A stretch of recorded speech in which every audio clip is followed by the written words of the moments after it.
Pamekaran, barisan, jaga. Ya.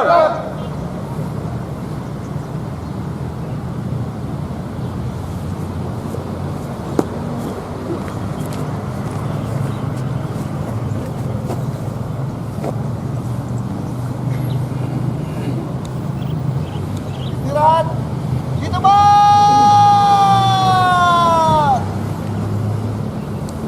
Stop. Pembina apel tiba.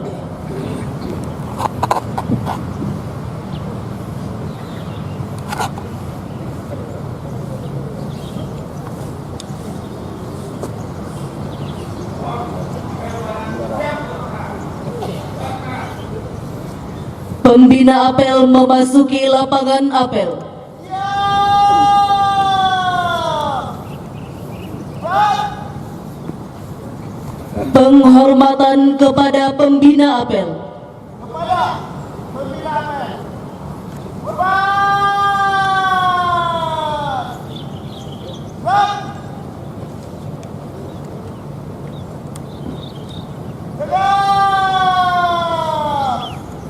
Baik.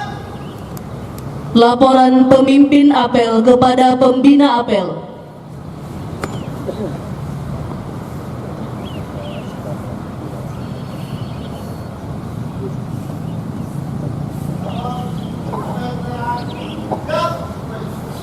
Laksanakan.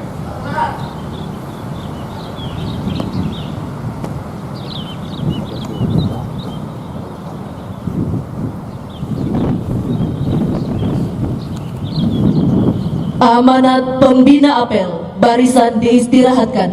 Istirahat, di tempat. Baik.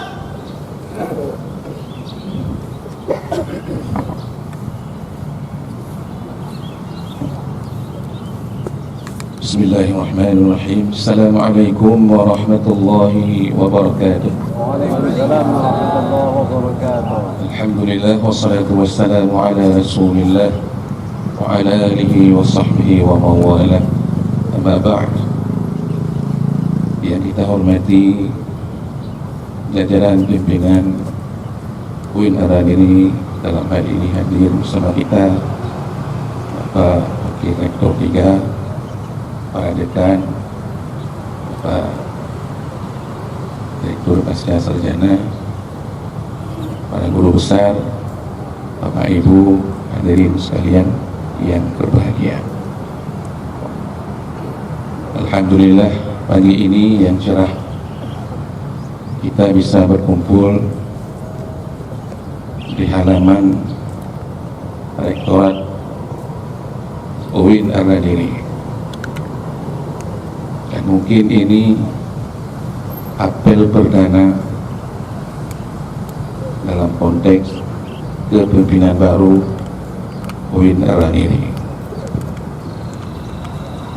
Bapak Ibu sekalian, ingin kami sampaikan bahwa Bapak Rektor UIN Araniri menyampaikan salam kepada kita semua dengan lafaz Assalamualaikum warahmatullahi wabarakatuh. Beliau mohon izin tidak bisa hadir pada hari ini bersama Wakil Rektor 1 karena ada tugas di Jakarta yang harus segera beliau selesaikan. Bapak Ibu sekalian, ada pesan beliau yang patut kita cermati dan kita laksanakan dengan sebaik-baiknya. Yang pertama, mari kita menjalankan tugas dengan sebaik-baiknya sesuai tupoksi kita masing-masing. Tidak ada keraguan di antara kita dalam menjalankan tugas kalau itu menjadi tugas dan fungsi kita. Jadi menjalankan tugas sesuai fungsi itu merupakan sesuatu yang sangat penting. Kita tidak mau sawah orang lain dibajak oleh kita, begitu juga sawah kita dibajak oleh orang lain. Ini menyebabkan kedua belah pihak rugi. pembajak rugi, yang dibajak juga rugi. Jadi ini akan menciptakan sesuatu yang tidak kondusif. Jadi kerjakanlah tugas kita dan fungsi kita dengan sebaik-baiknya, dengan prinsipnya. Yang pertama adalah disiplin. Disiplin di sini disiplin datang, disiplin pulang. Tapi disiplin datang bukan habis biarkan lari, disiplin pulang juga gitu. Tapi ada disiplin lain yang di tengah-tengah itu antara hadir dan pulang, yaitu disiplin menyelesaikan tugas. Jadi jangan sesuatu yang dapat kita kerjakan hari ini itu kita tunda besok. Ini melanggar kode etik kedisiplinan kerja. Itu pesan pertama beliau. Yang kedua, kita melaksanakan tugas dengan penuh tanggung jawab. Penuh tanggung jawab artinya apa yang kita laksanakan itu betul-betul. Itu memang pekerjaan kita, bukan asal-asalan. Sebab kalau asal-asalan itu akan membawa kepada kerugian. Dan yang rugi itu bukan kita sendiri, tapi kemungkinan juga itu lembaga yang akan membawa kerugian. Pesan yang ketiga, mari kita melaksanakan tugas itu sesuai aturan main. Lihatlah regulasi yang ada, jangan sembrono dan ceroboh. Termasuk saya, ini wasiat untuk diri sendiri, sudah dipercayakan seperti ini, maka aturan adalah nomor satu. Kalau melanggar aturan jangan lakukan, hatta itu yang perintahnya dari atasan. No way. Ingat itu, tidak ada kebijakan yang melanggar aturan. Kita ini lembaga umum, lembaga masyarakat, bukan lembaga kita sendiri. Nyatai rumah dia tak pengetahuan kau tadi nyatai lembaga PHK. Itu harus kita lihat. Aturan bagaimana? Bisa, tidak bisa. Tak hadir. Nyampe lim dia buka hadir. Tinggal rumah hadir. Positif hadir, positif hadir. Ini anak buah pimpinan akan terjerumus dalam hal-hal yang tidak kita inginkan. Lihat betul-betul regulasi. Dan regulasi itu menjadi tempat pijakan kita. Pesan yang keempat, mari kita laksanakan tugas dengan penuh etika dan akhlak yang baik. Kalau memang hadir, tak pula hadir. Tapi cara berhaji, baik kerana dong, tamtong. Nah, ini mungkin kita perlu contoh. Kita melaksanakan tugas dengan penuh tanggung jawab. Penuh tanggung jawab artinya apa yang kita laksanakan itu betul-betul. Itu memang pekerjaan kita, bukan asal-asalan. Sebab kalau asal-asalan itu akan membawa kepada kerugian. Dan yang rugi itu bukan kita sendiri, tapi kemungkinan juga lembaga yang akan membuat kerugian. Pesan yang ketiga, mari kita melaksanakan tugas itu sesuai aturan main. Lihatlah regulasi yang ada, jangan sembrono dan ceroboh. Termasuk saya, ini wasiat untuk diri sendiri, sudah dipercayakan seperti ini, maka aturan adalah nomor satu. Kalau melanggar aturan jangan lakukan, hatta itu yang perintahnya dari atasan. No way. Ingat, tidak ada kebijakan yang melanggar aturan. Kita ini lembaga umum, lembaga masyarakat, bukan lembaga kita sendiri. Nyatai rumah dia tak benar-benar mengahau, tapi nyatai lembaga yang itu harus kita lihat. Aturan bagaimana? Bisa, tidak bisa.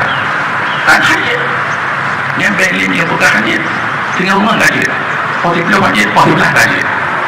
Ini anak buah pimpinan akan terjerumus dalam hal-hal yang tidak kita inginkan. Lihat betul-betul regulasi. Dan regulasi itu menjadi tempat kejadian kita. Pesan yang keempat, mari kita laksanakan tugas dengan penuh etika dan akhlak yang baik. Kalau memang hadir, sudah hadir, tapi cara berhaji baik dengan duduk, tampung. Ini mungkin kita perlu membangun etika berkomunikasi. Kalau bisa ya kita ngomong yang baik. Malah dia mana mulut dia mana tu di mana bermain orang mana tuan. Rumah tuan di desa tuan negara rumah. Desa di rumah turun tapi selamat negara turun kiamat tadi. Ini perlu kita membangun bahasa yang baik dan komunikasi yang baik sehingga tidak menimbulkan hal-hal yang tidak kita inginkan. Pesan yang kelima, mari kita menjaga apa yang disebut dengan morality. Tadi akhlak, ini juga morality. Tapi ada satu sub yang hendak kita sampaikan bahawa kita tidak mahu lembaga ini tercoreng. Siapapun di antara kita, kalau ada yang menyebabkan tindakan-tindakan kita menyebabkan lembaga ini tercoreng, maka mari kita segera bertobat, segera menjadi diri, minta maaf apa segala macam. Kita berusaha yang berjihad untuk menjaga nama lembaga ini dengan sebaik-baik mungkin. Maknanya kita ini ada unsur-unsur kepemimpinan, ada unsur dosen, ada unsur pegawai. Semua kita menjaga diri dengan baik sehingga tidak terjerumus dalam langkah-langkah yang kurang sedap. Ini perlu kita catat dengan baik. Kemudian yang kelima, ini penting. Mohon maaf kalau saya salah itu karena terlalu banyak. Yang kelima, mari kita laksanakan tugas itu dengan santai. Ini penting sekali. Kita tidak mau juga nanti Pak Warik juga dan kita izinkan misalnya keluar sedikit pun kita kurung beliau di kamar. Nyangkang juga Pak saya pulang. Jadi tidak boleh begitu. Karena kalau santai itu penting. Jangan kita kurung 24 jam harus di kamar sehingga warung kopi kita tidak ada yang beli. Jadi kita tidak mau seperti itu juga. Di warung kopi kita duduk tapi santai. Tapi baik 24 jam nak warung kopi. Tapi habis warung kopi. Ini juga tidak perlu kita perhatikan ya. Jadi santai ini sangat penting supaya mood kerja kita itu muncul dan timbul baik terpasung. Jangan sampai nanti di kepegawaian misalnya Pak Suki ya haji duit-duit yang satu menjual bidang umum haji duit-duit yang tabung kopi yang tidak jadi gabungan. Kita tetap hargai itu dan itu adalah fitrah positif dia kopi yang nak tanya Aceh agak jadi beta bawa tanya enggak namanya udah ekonomi penting itu dia tapi gara-gara disiplin terlalu bukan sehingga warung kopi mati yang nak Aceh yang untuk Aceh belum. Saya kira ini saja, mohon maaf dan ini barangkali yang dapat kami sampaikan. Maklumlah berkata saya pengalaman kami yang ini kita mulai karena amanah kita tidak bisa mengelak. Pak Saifullah pun dia nak bangun dari Pak Saifullah kan baru dah ada kata di tuan kan. Jadi ini ya mungkin yang dapat sampaikan dan ada manfaat untuk kita semua. Assalamualaikum warahmatullahi wabarakatuh.